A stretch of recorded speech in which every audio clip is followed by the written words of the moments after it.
How's it going, guys? Today we're looking at Saxum in Suburani chapter 4.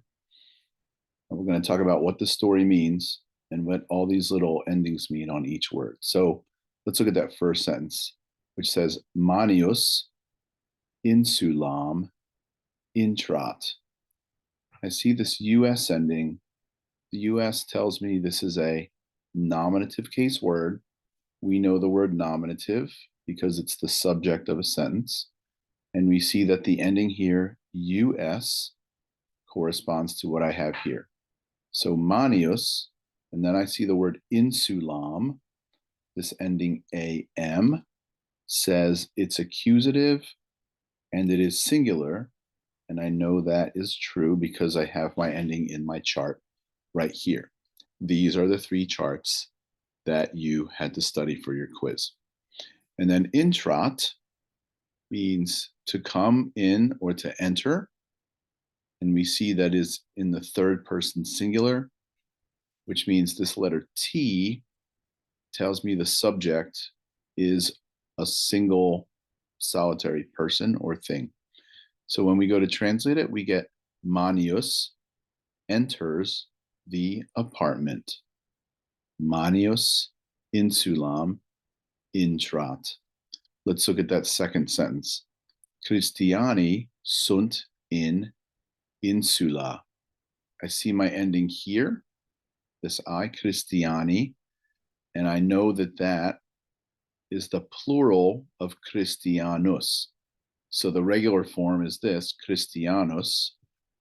And when it changes into this letter I, Christiani, I know we have a plural word. So Christiani, sunt means they are. So the Christians are in insula, in the apartment. Do you see the letter A here with the little hat? That is the ablative case that you guys already know. It's this A with the hat on it. So the Christians are in the apartment.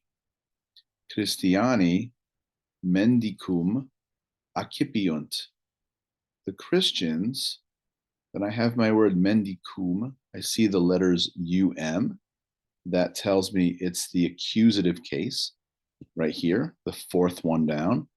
And that tells me that's the noun that's going to come after the English verb. So the Christians welcome a beggar. Mendicus, so there's my subject, the English word that starts the sentence, the beggar. Rufinam, here's an accusative. I know that because it's here, the fourth one down, accusative. That means I have to translate it after I translate my verb, which I'm going to find at the end of the sentence.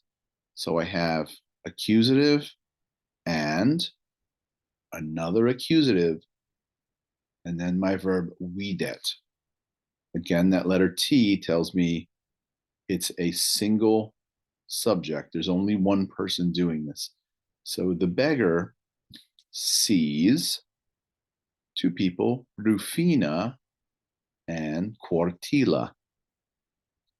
Domina et anquila Christum adorant. Domina, this A tells me this is a nominative case word, which means it's going to start the sentence in English. The mistress or the lady, et, and another nominative, the mistress and her enslaved female person, as you can see, nominative. What do they do? I have to go to the end of my sentence for the verb. They worship Christum. They worship Christ.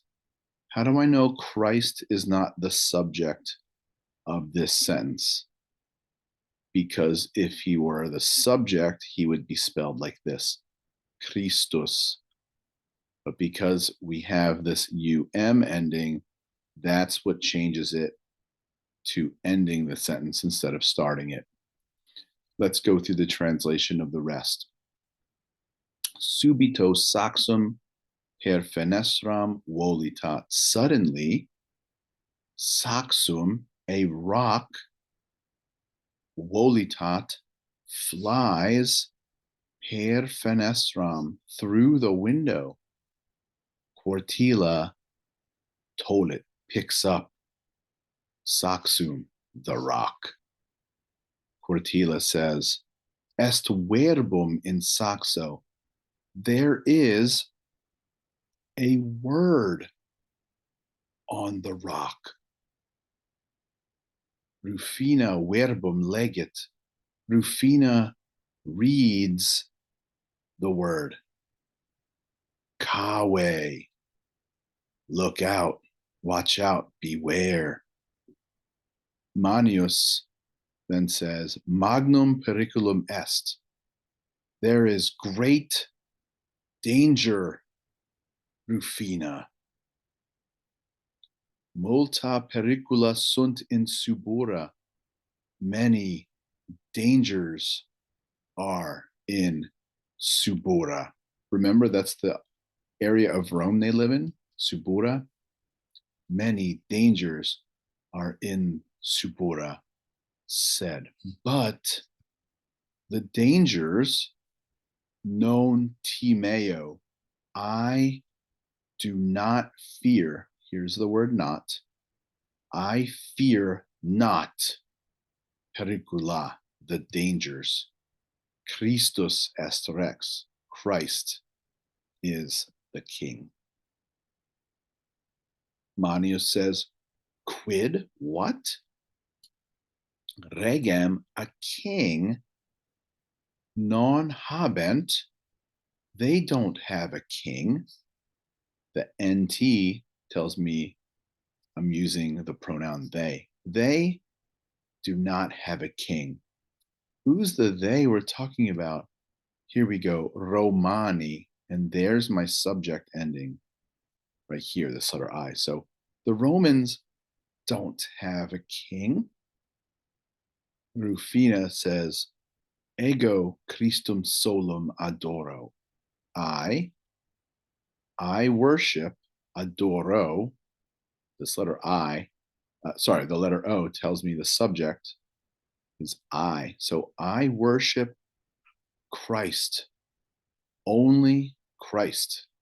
Christ alone do I worship.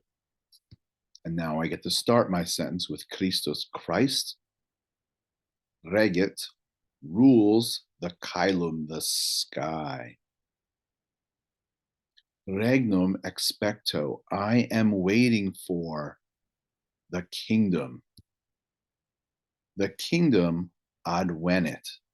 The kingdom is coming. I think she means the kingdom of heaven. The kingdom is coming. But Deos Romanos, but the Roman gods, non adoras, you do not worship the Roman gods. Perterita, terrified. Not, are you?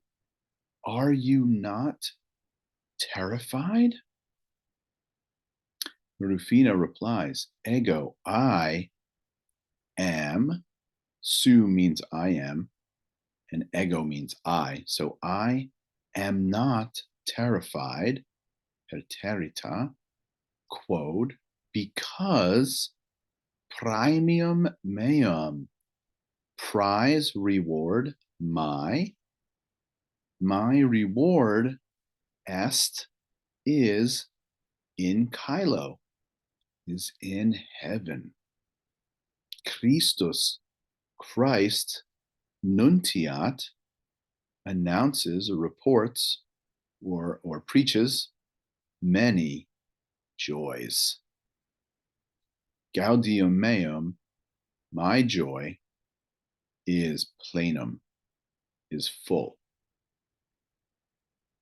Subito, suddenly, fox, a torch, volitat, flies through the window. The beggar is terrified. Oh no, incendium, a fire is coming. the fire is arriving. Quartilla says Saxa, rocks, because it's plural, rocks, because it's plural, rocks and fires I do not fear. So I do not fear, non timeo, rocks and fires. Christus est saxum meum. Christ is my rock. Anquila, so the slave girl, the enslaved girl, extinguished, she puts out the fire. Ones Christiani, and all the Christians, laudant, they praise or admire, they compliment the girl. And so that is the end of Saxum in chapter 4 of Suburani.